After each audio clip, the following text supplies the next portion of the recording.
শবে বরাত এটা কোরআন হাদিসের মধ্যে নাই। অনেক বলে যে কোরআন হাদিসের মধ্যে নাই। শবে বরাত শব্দটা এটা ফার্সি শব্দ। শাবত রাত আর বারাতে যোগে বরকত। মানুষ বরকতময় রাত।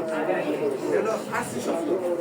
হিমত কোরআন শরীফের মধ্যে নাই। কোরআন শরীফ কিসে লেখা? আরবি। কোরআন শরীফ আরবি। আর এটা কোরআন শরীফ এটা কি আমাদের কাছে আছে? আমরা কাপাতত রাখা মালিক কে?